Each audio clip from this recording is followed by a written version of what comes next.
this is a weird experience for me because I've been involved in working to end the war on drugs, which includes ending marijuana prohibition, for many decades, since before many of you were born.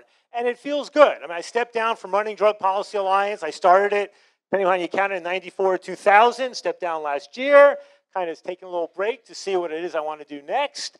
But this cause has obviously been dear to my heart. And I think, let me just say this. I think it's important. I've always been kind of historically minded, just to understand and appreciate what you all are the product of. How did this happen that you're all sitting in a Canna Gather room looking at how to make some money in the marijuana industry legally? Legally. I know some of you did it before this illegally, but you're all going to try to do it legally now. And so just to put this in some perspective, before Kelly mentioned, Marijuana Policy Project's been out there focusing solely on marijuana reform and been a key ally of Drug Policy Alliance for a long period of time, right? For me, coming into this thing, it was really a matter of looking at the entire war on drugs. The entire war on drugs. It was not just the criminalization of marijuana. It was not just half of all the drug arrests in the country each year were for marijuana. It was not just the tens of billions of dollars funding really bad people coming out of both the U.S. and other foreign countries committing acts of violence. It was not just all the people being victimized by this stuff. It was not just the fact that there was this amazing medicine out there that the government insisted on treating as criminal. It was not just the people whose lives were destroyed, whose careers were destroyed, whose freedom was taken away because of marijuana. It was the broader drug war. It was the fact that this country, with barely 4% of the world's population, had over 20% of the world's incarcerated population, right? It was the war on crack cocaine and heroin that was sweeping up people like there was no tomorrow. It was building a nation in which our rates of incarceration are number one in the world.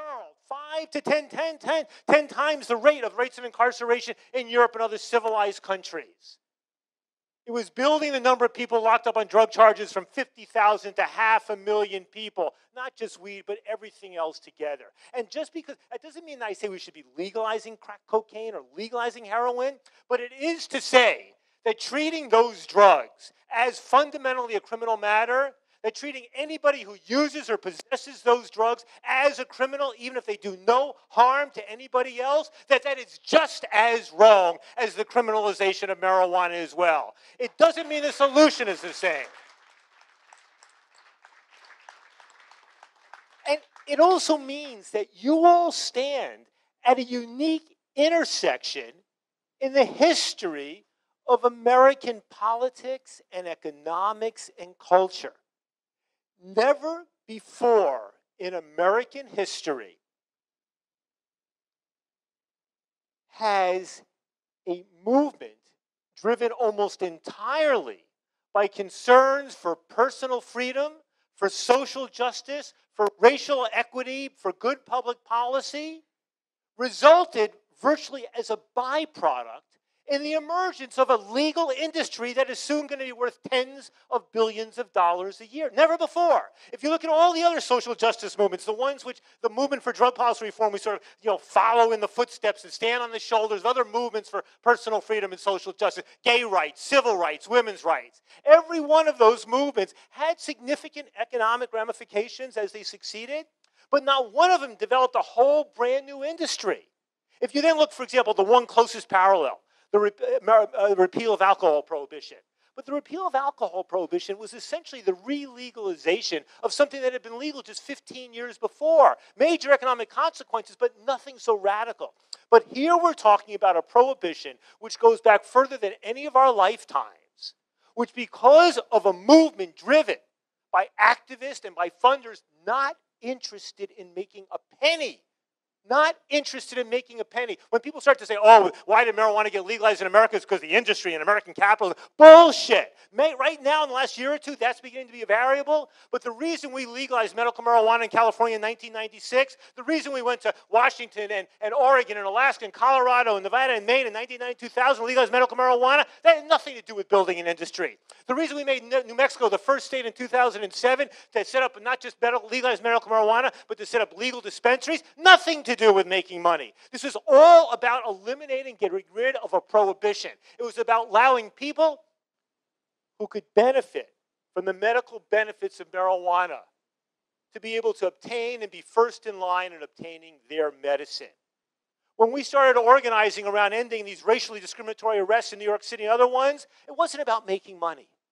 It was about stopping a policy whereby young men of color who were no more likely to have a little weed in their pocket than young white men were nonetheless being stopped, arrested, busted, sent to jail at 2 to 10 times the rate of white kids, no matter where you are in the country. Just not fair. It wasn't about making the money. I devoted much of my life to this stuff. And so far, I'm not looking to make any money from this. Just having won this battle and gone as far as we is what's important. I'll tell you something else, too, about the politics of this thing. You know how some of these laws really pass? I mean, look, some of the states with ballot initiatives, we just put them on the initiative, DPA, MPP, others did that stuff. But in the legislative battles, you know how some of this stuff happens? We go to Connecticut to try to move something forward there, and we got opposition from the Black and Latino caucus. We work with them on reforming the sentencing laws around crack and powder cocaine. We win that battle. Then we go back to the Black and Legislative Caucus and they say, okay, we opposed you on marijuana before, now we're with you. You know what happened in California in 2016? Major Latino population, Hispanic population, not all that sympathetic to marijuana legalization. What did we do? For 2 years, we worked with them to pass crimmigration bills, the intersection of criminal justice and immigration. We won their trust on that issue. And then we came back and said, are you going to be with us now on marijuana legalization? And they were. In New Jersey, we worked on legalizing clean needles and needle exchange to reduce the spread of HIV/AIDS, and on moving sentencing reform and other things like that. And then we went back and we said, are you with us now in HIV and drug treatment AIDS? And they came with us. It was understanding that marijuana reform, whether it was medical marijuana, whether it was reducing marijuana arrests, whether it was marijuana decrim, or whether it was adult use legalization, was woven into a broader framework of personal freedom and social justice. Now, what that means, I think, is that even as all of you are here trying to make a dime, make a dollar, hopefully make $1 million, do not forget how this movement began. Do not forget that you are beginning to profit and to exist in an industry which before it became legal and even now resulted in the incarceration of tens or arrests of tens of millions of our fellow citizens and hundreds of millions around the world, which empowered police agencies to which did all sorts of terrible things. What does that mean? It means, first of all, do it right. The marijuana industry,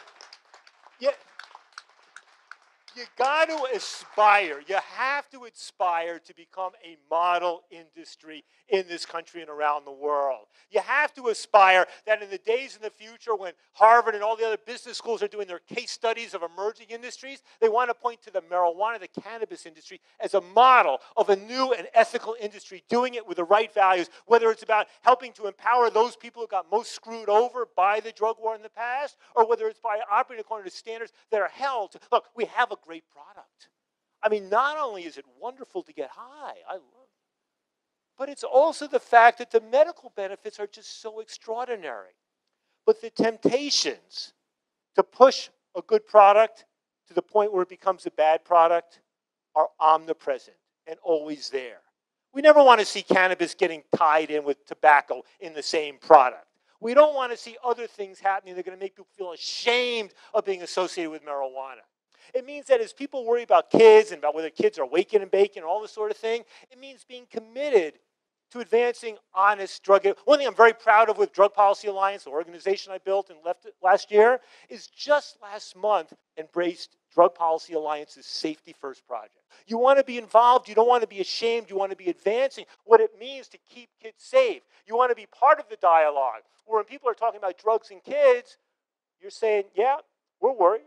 We're worried about that synthetic weed out there. We're worried about opioids. We're worried about the stimulant crisis. We're worried about kids crushing their Adderall and their Ritalin and spreading it around. We're worried about booze. We're worried about tobacco. And we're worried about weed, about kids who are smoking, waking and baking, getting in trouble, screwing up in their most vulnerable points. We're worried about that. And we have good approaches. It means that to the extent that any of you can make a commitment, and I hope it's all of you, to give back. You know, there's a wonderful religious tradition of tithing. Goes back to the Bible. 1/10 of your fields, 1/10 of your earning, you give back. I'm going to say, to the extent you can make 1/10, and it shouldn't just be your profits, it should be your revenue, but let's just say 1/10 a piece to make that commitment. And I would say, My Loyalty, Drug Policy Alliance, drugpolicy.org, just go back tonight and send $5.